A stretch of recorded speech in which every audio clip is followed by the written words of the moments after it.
14 июля 1977 года. В этот горестный летний день провожали в последний путь Бабаджана Гафурова. Смерть забрала в тот год сразу 3 лучших сынов моей земли, составлявших ее гордость, ее силу. И Гафуров был первым в этом печальном ряду. Академик Гафуров. Штрихи к портрету.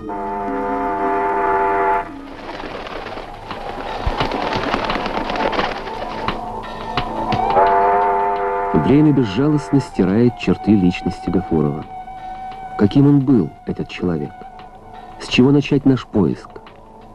Разумеется, с того места, где прошли его детство и ранняя юность, старинного города Исфисор, вот уже более 12 лет носящего имя Гафурова. В отличие от наших предков, мы разучились хранить память о прошлом, даже совсем недавнем.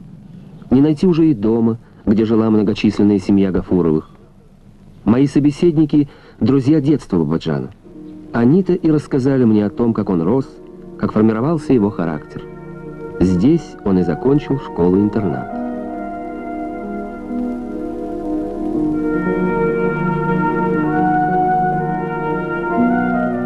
В 1932 году Гафуров приезжает в Душанбе.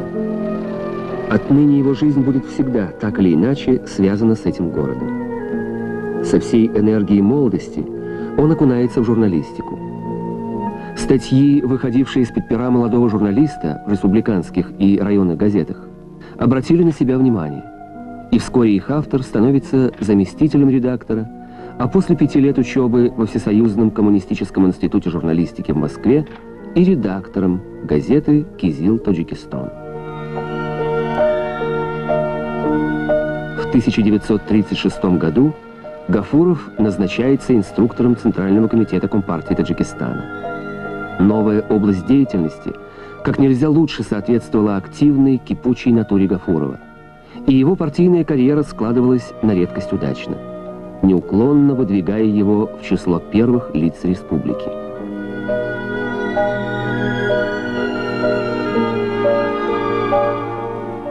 Особенно большой удар внимание вообще развития хлопководства. Сам непосредственно вообще занимался этим вопросом. Но я должен был сказать, что он гордился, что... Вспоминает Назаршод Худоев. Занимала 2-е место по валу и прочее 1-е место по урожайности. Это в те времена удалось. И он всегда там гордился.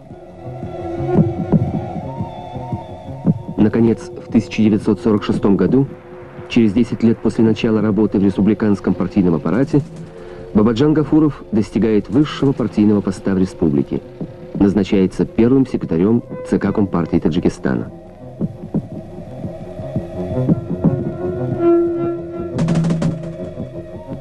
Каждый понимает, насколько загружен работой первый секретарь ЦК. Это необычайно академик Литвинский.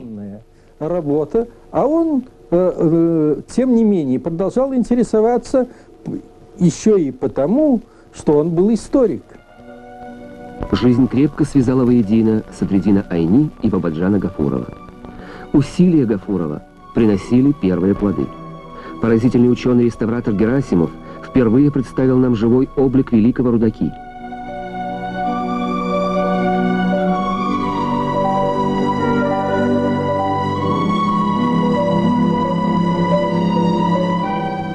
Но именно на это время приходится и резкий конфликт Гафурова с Лахути, вынужденным отныне навсегда покинуть республику.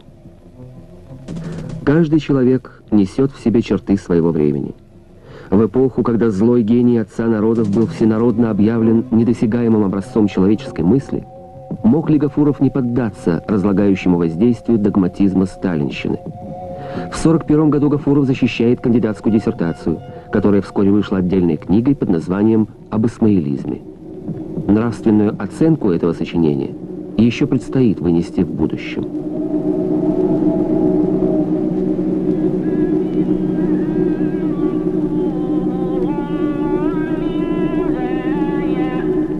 Что взяло в нем верх?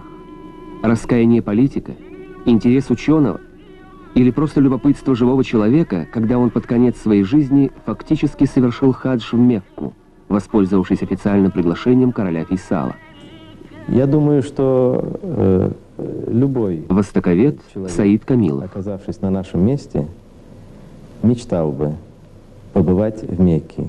И, конечно, было большим нашим везением, что Его Величество король предложил нам совершить хадж аль-умра.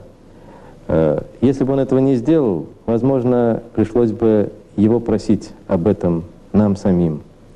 Но в таком случае... Было желание, значит? Было, и очень большое желание было. Но в таком случае, я думаю, в те времена Бабаджан Гафуровичу очень много пришлось бы объяснять, почему он выразил пожелание совершить хадж. А так предложил король.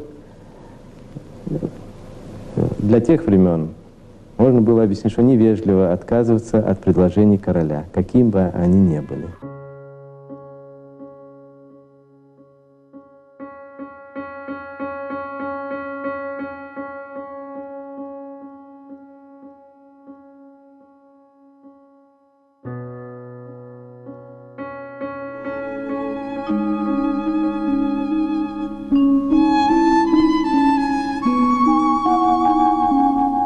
Подлинная страсть к науке неумолимо толкала его к поиску и сбору научных сил в республике. Именно она, эта страсть, побуждала его опекать и лелеять истоков Республиканской академии наук, и образованию которой столько сил отдал сам Гафуров, ставший одним из первых ее академиков. Возглавил академию Садриддин Айни.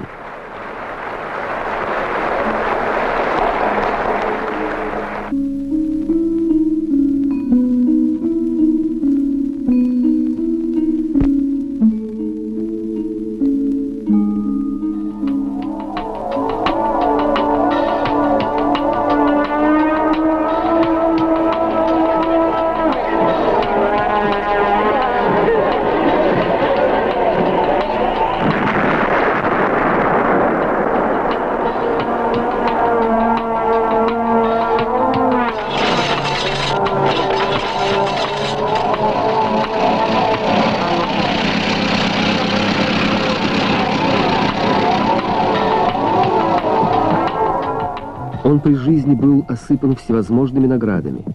Он был обласкан высшим партийным и государственным руководством страны. Коммунист-ортодокс, он бестрепетной рукой претворял в обвенной ему республике предначертания сначала великого Сталина, а потом Хрущева. Но в 1953 году он совершает поступок, совершенно не вписывающийся в кодекс партийного этикета того времени и приоткрывающий нам личность Гафурова с новой, неожиданной стороны. Он обращается к высшему партийному руководству страны с просьбой освободить его от обязанности первого секретаря ЦК партии республики. Причина – желание посвятить все силы только научной деятельности. Просьба эта осталась неудовлетворенной. 1954 год. Для празднования 25-летнего юбилея республики прибывают гости со всех концов мира. Уже тогда международный авторитет Гафурова был достаточно высок.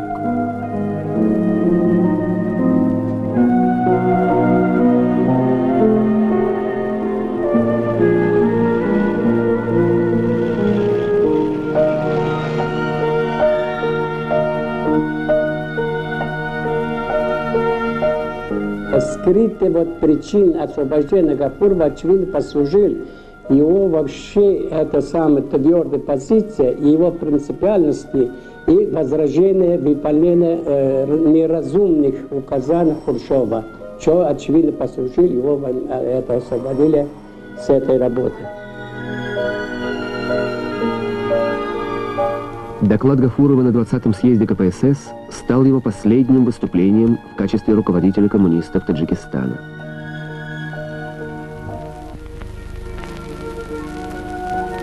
1956 год. Гафуров возглавил Институт востоковедения Академии наук СССР. Говорит профессор Комиссаров. Институт наш был очень небольшим. Научных кадров было, наверное, вдвое меньше, чем мы имеем теперь. Целый ряд стран Востока не был охвачен научными исследованиями. Приход Гафурова дал значительный толчок всей деятельности института.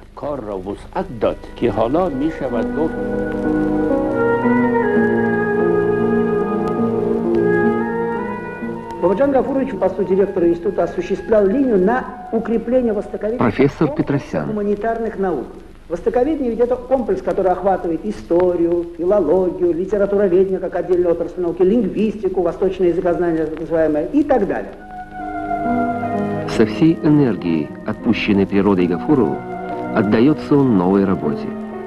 Уже через год после назначения по его инициативе проводится первая в истории страны конференция востоковедов.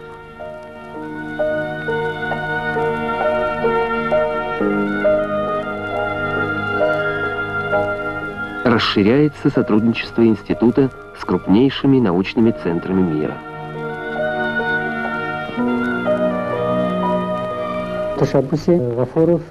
Член-корреспондент Академии наук Таджикистана Акбар Турсунов.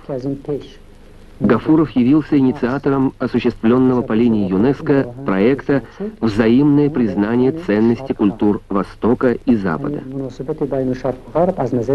فرهنگی تاثیر متفاوتی شرق و غرب از نظر فرهنگی روی اول پیشنهاد شد.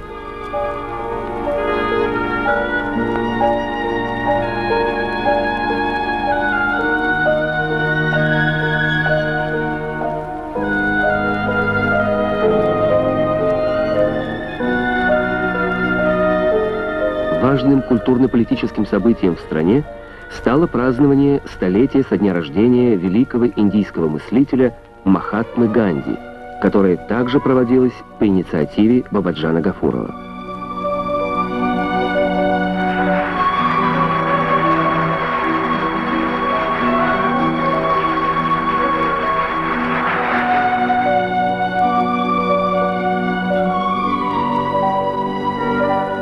و این را به من شخص معتبر گفته بود و من باوری دارم برای اینکه میدونم که شخص خیلی Гафуров был очень мягким и человечным.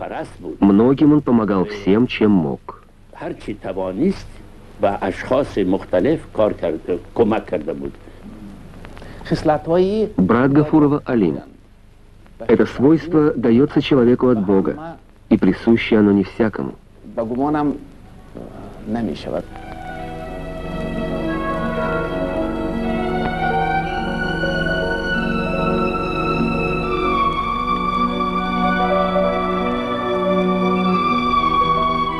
Первый мой учитель, первый директор нашего Ленинградского центра, академик Иосиф Авгарович Арбели. Иосиф Авгарович очень его ценил и очень уважал.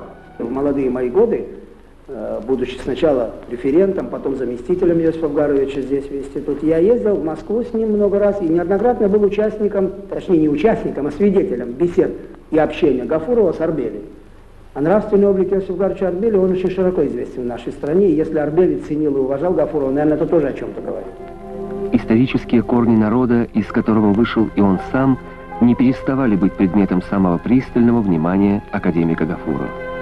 Сколько раз он приезжал сюда, в Таджикистан, чтобы окунуться в атмосферу прошлого, побродить по местам древнейших городищ. Может быть, именно здесь и зародилась мысль написания труда всей его жизни, исторического исследования таджики, ставшего настольной книгой в каждой семье моего народа.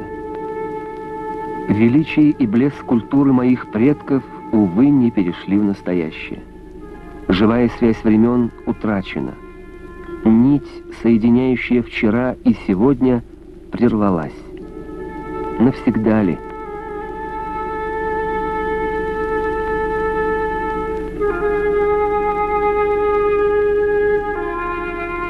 Была колоссальная работоспособность. Говорит дочь Гафурова, Нинель. Он болел опасной болезнью, и он боялся, что он что-то может не успеть, что времени осталось мало, а сделать ему нужно очень многое. И работал он буквально, даже можно было сказать, и день, и ночь.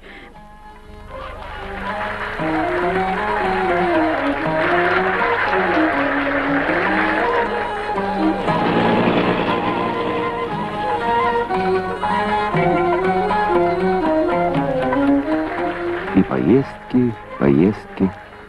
Сколько их было в те годы?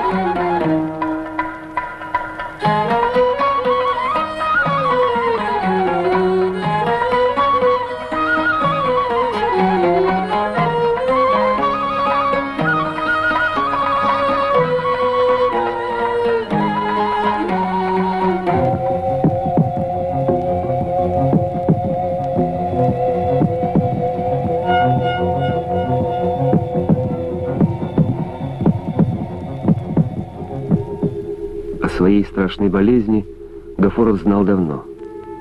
Но ни один человек, даже из числа самых близких, не догадывался о неумолимо приближающемся конце этого сильного человека.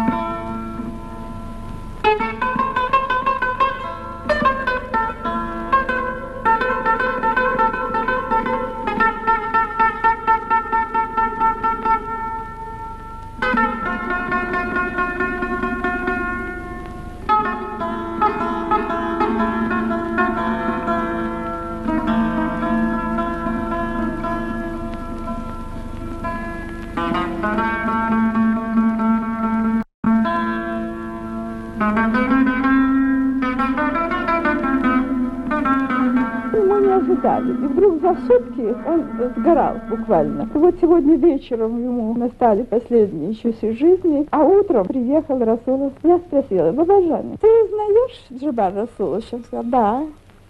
Вдова Гафурова, Капитолина Александровна. Да. Подай ему ручку.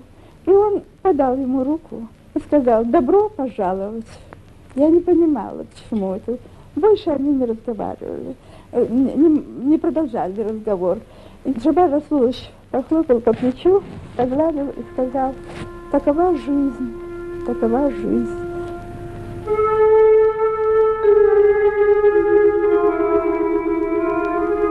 Предчувствуя близкий конец, Гафуров приезжает в Душанбе.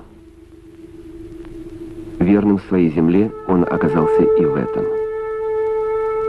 Вознесенная на недосягаемый пьедестал, его фигура все эти годы представала перед людьми моего поколения монументальной, лишенной индивидуальных черт его незаурядной личности.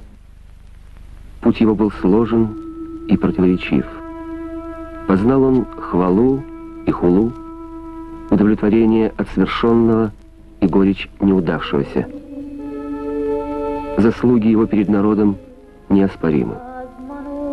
Неутомимый собиратель научных сил, талантливый организатор науки, таким он остался в памяти народа моей земли.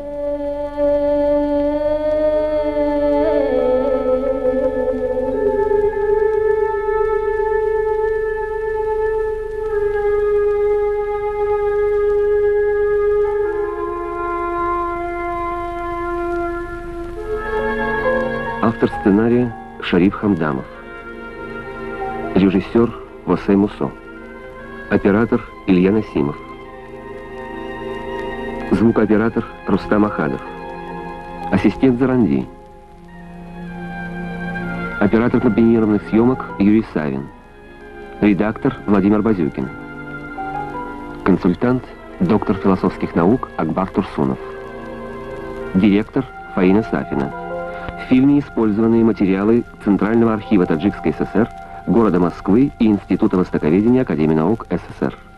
Съемочная группа благодарит семью Гафуровых за предоставленные материалы из семейного архива.